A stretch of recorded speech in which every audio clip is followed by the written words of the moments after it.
Hello everyone, welcome back to our channel reactionist. तो आज हम जिस वीडियो के रिएक्शन देने जा रहे हैं वो तो आपने टाइटल से पढ़ ही लिया होगा, जो कि मुंबई कोस्टल रोड के बारे में। तो वीडियो शुरू करने से पहले मैं आपसे रिक्वेस्ट करूंगा कि हमारे चैनल को ज़रूर सब्सक्राइब कर दें। तो चलिए वीडियो शुरू करते हैं। ये है मुंबई कोस्टल रोड, एक अमेजिंग 30 किलोमीटर लंबा under construction expressway Mumbai city के वेस्टर्न कोस्ट। ये मरीन लाइन से शुरू होगा और कांदीवली तक जाएगा, बीच में बांद्रावली सीलिंग से होते हुए। ये काफी यूनिक एक्सप्रेसवे होने वाला है, जिसमें इंडिया की पहली अंडर सी रोड टनल और नया केबल स्टेट ब्रिज बनाया जाएगा। साथ ही रिक्लेम लैंड पर ग्रीन स्पेसेस, प्रोमेनाड और बस रैपिड ट्रांजिट बनाने के भी प्लान्स हैं। मुंबई की पॉपुलेशन 2 करोड़ क्रॉस कर चुकी है और फ्यूचर में भी लगातार ग्रोथ देखने को मिलेगी। पॉपुलेशन के साथ ट्रैफिक में भी काफी बढ़ोतरी है। एक रिपोर्ट के अकॉर्डिंग एक मुंबईकर हर रोज ट्रैफिक में 80 से 90 मिनट बिताता है, यानी 1.5 घंटा हर रोज। आप इमेजिन कर सकते हैं कि इससे लोगों और इकोनॉमी पर कैसा असर पड़ता होगा। एस्टिमेट किया जाता है कि हर साल 5 लाख करोड़ रुपए का नुकसान होता है मुंबई को ट्रैफिक कंजेशन की वजह से। मुंबई में 3 मेजर नॉर्थ साउथ रूट्स हैं: western express highway, eastern express highway और ईस्टर्न फ्रीवे। इनमें से वेस्टर्न एक्सप्रेस हाईवे सबसे पहले खत्म हो जाता है बांद्रा में। अगर किसी ने और साउथ जाना हो तो उसे बांद्रावली सीलिंग से होते हुए वर्ली की आर्टीरियल रोड्स को नेविगेट करना पड़ता है, जो कि पीक आवर्स में काफी कंजेस्टेड हो जाती हैं। ईस्टर्न एक्सप्रेस हाईवे और ईस्टर्न फ्रीवे कम्यूटर्स को बायकला और मसगांव तक छोड़ता है। लोकल ट्रेन्स और साउथ जाती हैं चर्चगेट और CSMT स्टेशन तक, मगर उनमें भी शांति से ट्रैवल नहीं किया जा सकता पीक आवर्स में। ओवरलोडेड लोकल्स की पिक्चर्स तो आपने देखी ही होंगी। तो प्रेजेंट में देखा जाए तो कम्यूटर्स के पास ज्यादा ऑप्शंस नहीं है, मगर पहले और भी कम थे। पिछले 20 सालों में सिटी ने कई प्रोजेक्ट्स पूरे किए हैं, जिससे कम्यूटर्स को कुछ राहत मिली है, जैसे कि सेनापति और एल्फिंस्टोन फ्लाईओवर्स लोअर परेल में और जेजे फ्लाईओवर मस्गांव से फोर्ट तक। इनके अलावा 2 सबसे बड़े प्रोजेक्ट्स खुले, बांद्रावली सीलिंग 2010 में और ईस्टर्न फ्रीवे 2014 में। मगर इस रूट में कोई भी रैपिड ट्रांजिट नहीं बनाई गई। इससे लोगों के पास रोड से जाने का ऑप्शन तो इम्प्रूव हुआ, मगर ट्रांजिट कैपेसिटी सेम रही, जिससे लोकल ट्रेन्स ओवर क्राउडेड हो गई। जो लोग अफोर्ड कर सकते हैं वो अपनी व्हीकल से ट्रैवल करने लगे, जिससे धीरे धीरे रोड्स पर ट्रैफिक और बढ़ गया। इस फिनोमिनन को इंड्यूस डिमांड कहते हैं, यानी नई रोड से आते हैं नए यूजर्स और ट्रैफिक बढ़ता है, जिससे और नई रोड्स की ज़रूरत पड़ती है। ये साइकिल चलता रहता है जब तक इसे रैपिड ट्रांजिट से ब्रेक ना किया जाए। प्रेजेंट ट्रांसपोर्ट इंफ्रास्ट्रक्चर मुंबई की नीड्स को फुलफिल नहीं कर पा रहा है और फ्यूचर में हालात और बिगड़ जाएंगे अगर जल्द ही कुछ ना किया गया तो। मगर खुशखबरी ये है कि मुंबई में अभी कई प्रोजेक्ट्स अंडर कंस्ट्रक्शन हैं, जो कि ट्रैफिक से बड़ी राहत पहुंचाएंगे। ट्रांसपोर्टेशन इंफ्रास्ट्रक्चर में ह्यूज ट्रांसफॉर्मेशन आने वाला है, चाहे वो नया एयरपोर्ट हो, नए एक्सप्रेसवेज या फिर 11 metro lines. Coastal road project की बात करें तो इसके अर्लीस्ट प्लान्स 1962 में बनाए गए थे, जिसके अंदर एक 3.6 किलोमीटर लंबी रोड हाजी अली दरगाह से नरीमन पॉइंट तक बनाई जानी थी। इसमें भी मालाबार हिल के नीचे 1 किलोमीटर लंबी टनल को प्रपोज किया गया था। पूरा प्रोजेक्ट अब काफी डिफिकल्ट साबित हो रहा था एग्जीक्यूट करने में, इसलिए इस प्लान को कैंसिल कर दिया गया। इसका दूसरा जन्म हुआ 50 साल बाद, जब 30 किलोमीटर का कोस्टल रोड प्रोजेक्ट प्लान और स्टडी किया गया 2012 में। इसको बनाने के लिए सेंट्रल गवर्नमेंट ने लैंड रिक्लेमेशन को अप्रूव नहीं किया था, एनवायरमेंटल इश्यूज और रेगुलर फ्लडिंग की वजह से। 2015 में इसको फाइनली अप्रूवल दे दिया गया और इस पर काम शुरू हो गया। इसमें 7.5 किलोमीटर लंबी सी वॉल बनाने का प्लान ऐड किया गया, क्लाइमेट चेंज से बढ़ते सी लेवल से बचने के लिए। मुंबई कोस्टल रोड को 2 फेजेस में बनाया जाएगा, साउथ और नॉर्थ। साउथ फेज है 9.98 किलोमीटर लंबा मरीन लाइन से वर्ली तक, और नॉर्थ फेज है 19.22 किलोमीटर लंबा कांदीवली से बांद्रा तक। इनके बीच में 5.6 किलोमीटर लंबा बांद्रावली सीलिंग भी आता है। दोनों फेजेस को मिलाकर कोस्टल रोड की टोटल लेंथ 29.2 किलोमीटर हो जाएगी 8 लेन्स के साथ। इसके लिए 415 एकड़ का एरिया रिक्लेम किया जाएगा, जिसमें एक्सप्रेसवे के अलावा प्रोमेनाड, ग्रीन स्पेसेस और साइकिल ट्रैक्स भी बनाए जाएंगे। 2 लेन्स की बस रैपिड ट्रांजिट और बस स्टॉप्स भी प्लान किए गए हैं, जिनको पेडेस्ट्रियन अंडरपासेस से जोड़ा जाएगा। दोनों फेजेस में से सिर्फ साउथ फेज ही अभी अंडर कंस्ट्रक्शन है, नॉर्थ फेज अभी प्लान है मगर कंस्ट्रक्शन शुरू नहीं है, इसीलिए हम मोस्टली साउथ फेज पर ही फोकस करेंगे। ये मरीन ड्राइव से शुरू होगा प्रिंसेस स्ट्रीट फ्लाईओवर के पास, फिर गिरगांव चौपाटी से अंडरग्राउंड चले जाएगा। यहाँ 1 किलोमीटर लंबी ट्विन टनल्स बनाई जाएंगी, जो कि इंडिया की पहली अंडर सी रोड टनल। आगे ये मालाबार हिल्स के नीचे से होते हुए जाएगा, फिर प्रियदर्शनी पार्क से बाहर आएगा, यहाँ से इसको रिक्लेम लैंड पर बनाया जाएगा। ये सारा एरिया रिक्लेम लैंड होगा। भूलाबाई देसाई मार्ग के पास एक मेजर इंटरचेंज बनेगा। इसमें मल्टीपल ऑन और ऑफ रैंप्स होंगे, उन सबकी डायरेक्शंस ऐसी होंगी। इनको ऐसे इसलिए डिजाइन किया गया है ताकि एक्सप्रेसवे से कनेक्टिंग आर्टीरियल रोड्स पर भी सिग्नल फ्री मूवमेंट रहे। आगे ये हाजी अली दरगाह के पास से निकलेगा, यहाँ पर भी एक मेजर इंटरचेंज बनाया जाएगा नाला लाजपत राय मार्ग के साथ। इसके रैंप्स की डायरेक्शंस ऐसी होंगी। फाइनली ये वर्ली तक जाएगा, मोस्टली रिक्लेम्ड लैंड पर, जहां ये बांद्रा वर्ली सी लिंक पर खत्म हो जाएगा। इससे कनेक्ट करने के लिए एक 650 मीटर लंबा ब्रिज भी बनेगा इधर। वर्ली सी फेस पर इसका आखिरी इंटरचेंज बनेगा, जिसके रैम्स की डायरेक्शंस ऑफ ट्रैवल ऐसे होंगी। टोटल 3 इंटरचेंजेस, 2 ब्रिजेस और 1 ट्विन टनल्स बनाए जाएंगे इस फेज में। BMC Brihan Mumbai municipal corporation इसको बनवाने का काम कर रही है 12,000 करोड़ रुपए की एस्टिमेटेड कॉस्ट से। 1 किलोमीटर लंबा और 8 से 10 मीटर चौड़ा सी फेसिंग प्रोमेनाड बनाया जाएगा कोस्टल रोड के पैरेलल में, जिससे लोगों को एक और रिक्रिएशनल एरिया मिल जाएगा। ग्रीन स्पेसेस और पार्क्स भी बनेंगे, जिनको पेडेस्ट्रियन फैसिलिटीज से जोड़ा जाएगा। BMC के अकॉर्डिंग लैंड रिक्लेमेशन में से 60% स्पेस का इस्तेमाल रिक्रिएशन पर्पसेस के लिए किया जाएगा और 13% स्पेस सी वॉल बनाने के लिए। साइकिल ट्रैक्स, बस स्टॉप्स और एक अंडरग्राउंड पार्किंग लॉट भी बनाया जाएगा इधर। मालाबार हिल्स के नीचे टनल्स बनाने के लिए दुनिया की सबसे लंबी टनल बोरिंग मशीन काम कर रही है, जिसका नाम है TBM मावला। पूरे फेज को 4 पैकेजेस में बनाया जा रहा है L&T, HCC और Hyundai डेवलपमेंट कंपनी द्वारा। इसमें 6 पेडेस्ट्रियन अंडरपासेस और 3 अंडरग्राउंड पार्किंग लॉट्स बनेंगे। तीनों इंटरचेंजेस ट्रम्पेट और डायरेक्शनल इंटरचेंज के डिजाइन को मिलाकर बनाए जा रहे हैं, जो कि दिखने में एक कॉम्प्लेक्स वेब ऑफ रोड्स की तरह लगते हैं। इसका ट्रम्पेट पार्ट कोस्टल रोड से एंट्री एग्जिट के लिए है और directional T part arterial road से। इसमें 50% से ज़्यादा काम पूरा हो चुका है अगस्त 2022 तक, और अगले साल नवंबर 2023 में खुलने की उम्मीद है। नॉर्थ फेज बांद्रा में शुरू होगा सीलिंग से, फिर आगे कार्टर रोड से कनेक्ट होगा। यहाँ पर वर्सोवा बांद्रा सीलिंग बनाया जाएगा। बनने के बाद ये देश के सबसे लंबे सी ब्रिजेस में से एक हो जाएगा, बांद्रावली सीलिंग से भी लंबा। आगे ये अंधेरी वेस्ट और गोरेगांव वेस्ट से होते हुए जाएगा, कांदीवली में खत्म होने से पहले। इस फेज को बनाने के लिए 222 एकड़ का लैंड रिक्लेम किया जाएगा, जिसका 22% स्पेस कोस्टल रोड के लिए इस्तेमाल होगा और बाकी स्पेस रिक्रिएशनल एरिया के लिए। MSRDC इसको बनवाने का काम कर रही है। दोनों फेजेस बनने के बाद ये क्विकेस्ट रूट हो जाएगा नॉर्थ और साउथ मुंबई के बीच, बाकी रोड्स, लोकल ट्रेन्स और फेरी से भी तेज। अभी 2 घंटे का समय लगता है इस डिस्टेंस को ट्रैवल करने में। खुलने के बाद ये केवल 40 मिनट हो जाएगा। मुंबई में कनेक्टिविटी बढ़ेगी, specially south western part. BMC ने एस्टिमेट किया है कि 1,30,000 व्हीकल्स हर रोज इसका इस्तेमाल करेंगी। उनके मुताबिक इससे पेट्रोल कंजम्पशन में कटौती देखने को मिलेगी और इन्वायरमेंटल पोल्यूशन से राहत मिलेगी। कंस्ट्रक्शन की वजह से 2000 से ज़्यादा लोगों को एम्प्लॉयमेंट मिली है, जिसमें हर वर्ग के लोग शामिल हैं। इसके अलावा ग्रीन स्पेसेस बढ़ेंगे सिटी में, लोकल रियल एस्टेट में बढ़ोतरी होगी, जिससे मुंबई की इकोनॉमी को एक बूस्ट मिल जाएगा। बस रैपिड ट्रांजिट के साथ पार्क एंड राइड फैसिलिटीज़ भी होंगी। ट्रैवल टाइम 70% से कम होगा और फ्यूल सेविंग 34% से, जिससे कम्यूटर्स एक साल में ओवरऑल 800 करोड़ रुपए बचा पाएंगे। मालाबार हिल्स के नीचे जो ट्विन टनल्स बनाई जा रही हैं, उनकी यूजफुल लाइफ 120 साल की होगी और वो अर्थक्वेक रेजिस्टेंट भी होंगी। सी वॉल से कोस्टल इरोजन में कुछ हद तक प्रोटेक्शन मिलेगी, साथ ही ये फ्लड्स और क्लाइमेट चेंज से बढ़ते सी लेवल से भी बचाएंगी कोस्टलाइन को कुछ सालों के लिए।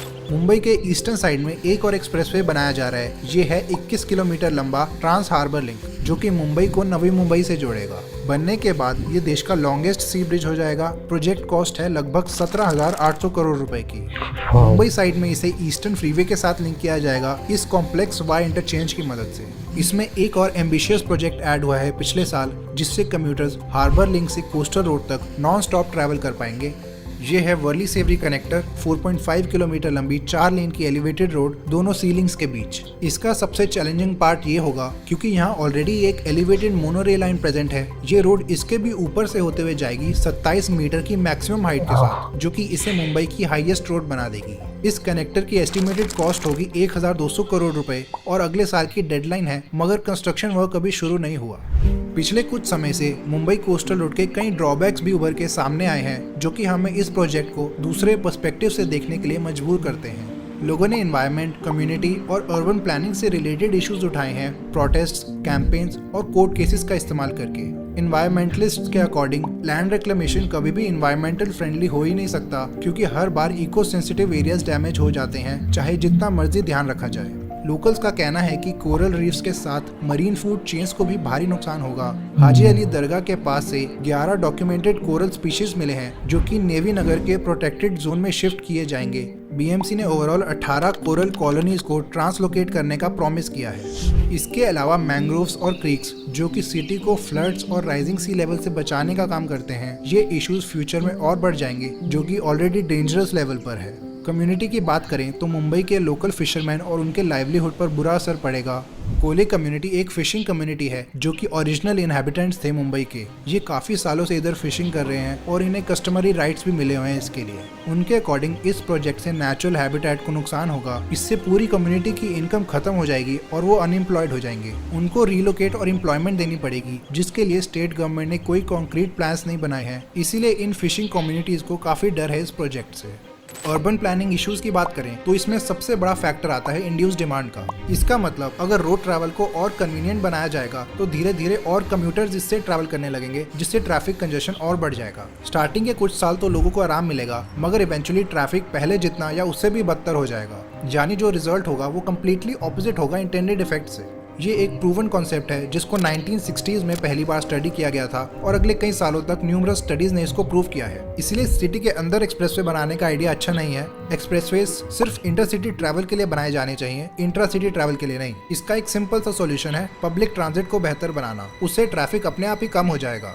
सिर्फ 5 से 7% लोग प्राइवेट व्हीकल से ट्रैवल करते हैं मुंबई में। ज्यादातर लोग लोकल ट्रेन, बसेस और दूसरे मोड्स का इस्तेमाल करते हैं, तो इसलिए रोड से ज्यादा पब्लिक ट्रांजिट में ध्यान देना चाहिए। इसके अलावा और भी ऑल्टरनेटिव्स हैं, जैसे वॉकिंग, साइकिलिंग और इलेक्ट्रिक स्कूटीज। इनके बारे में आगे बात करेंगे।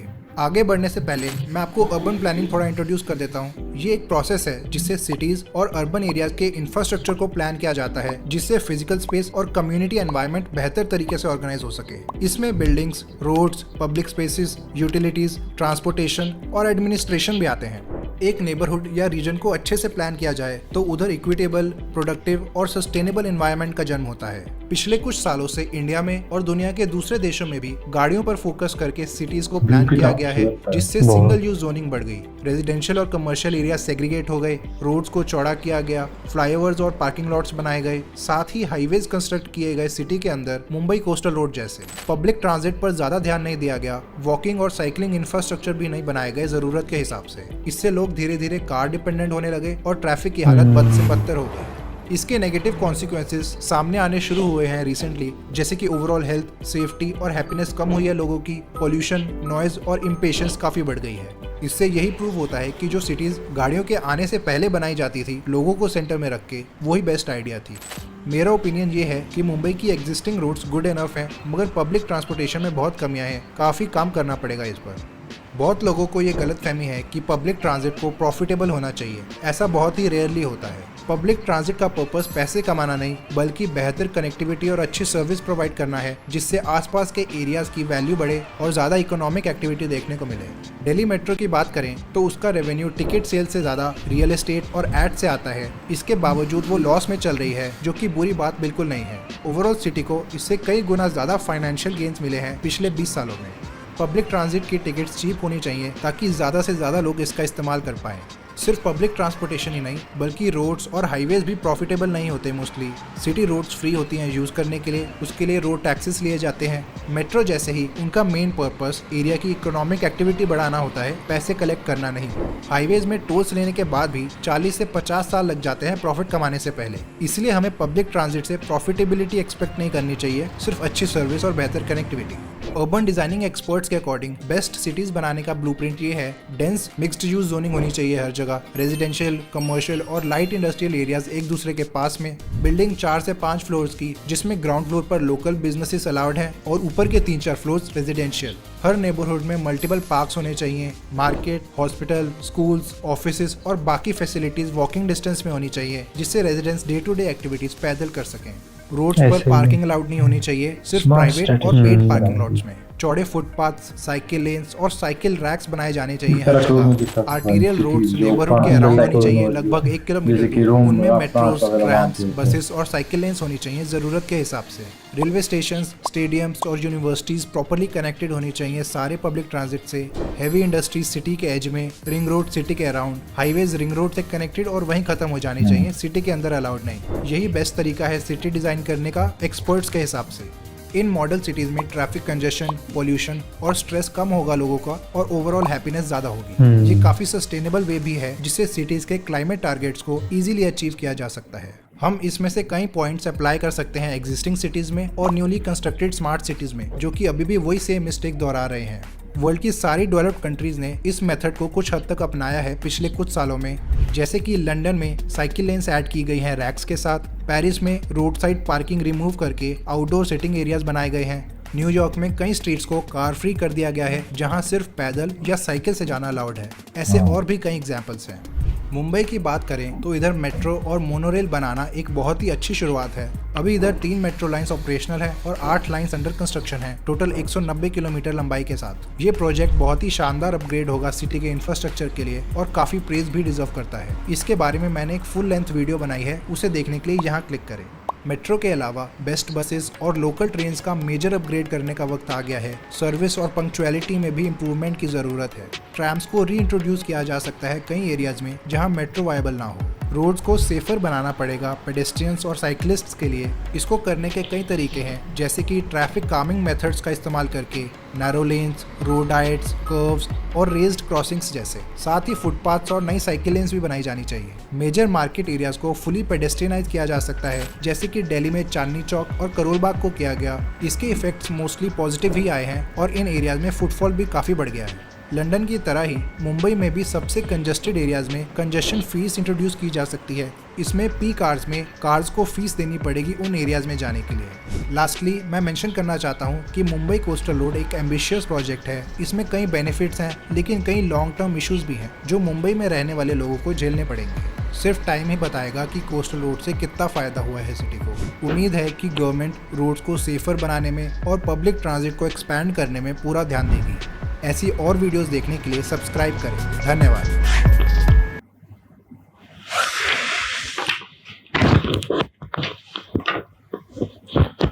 मैं तो खुद सच बताऊं कोस्टल रोड के हक में हूं, बल्कि ये जो कनेक्टिविटी है रोड्स की ये लाजमी है। आज नहीं तो कल जिसे यूज़ करना बनाना ही पड़ेगा, क्योंकि लोगों की ज़रूरत है।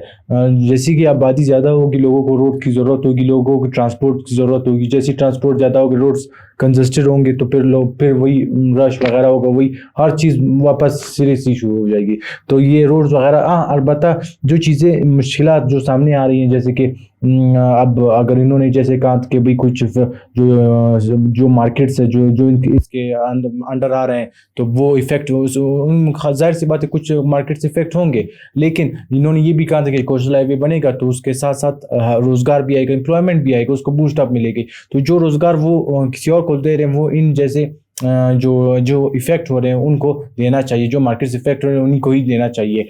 अलबत्ता प्लान काफ़ी अच्छा था अर्बन सिटी का, जो जिस तरह के मतलब जाहिर सी बात है रश ना हो, लोग स्ट्रेस वगैरह ना हो और लोग साइकिलिंग वगैरह करें और मतलब ओपन हो हर चीज़, कोई ट्रैफिक वगैरह इतना वो ना हो, रोड्स वगैरह बनेंगे तो मुंबई के शहर के लिए अच्छा है, क्योंकि ये बहुत काफ़ी बड़ा शहर है इंडिया का और इसी से ही लोगों को पता चलेगा कि इंडिया मिसाल बाकी वाकई में कैसा है। तो और मुझे वीडियो देख के काफ़ी अच्छा लगा। बिल्कुल सही वीडियो में बोला गया है, जहाँ पे बेनिफिट्स होते हैं किसी चीज़ के वहाँ पे डिसएडवांटेजेस भी होते हैं। लेकिन इसका ये मतलब नहीं है कि कोई चीज़ ना बनाई जाए। कोस्टल हाईवे भी इम्पोर्टेंट है और उसके साथ साथ पब्लिक ट्रांसपोर्ट को बेहतर करने की भी ज़रूरत है, जो कि मुंबई शहर दिखा रहा है कि वो कर रहा है, कुछ कर रहा है।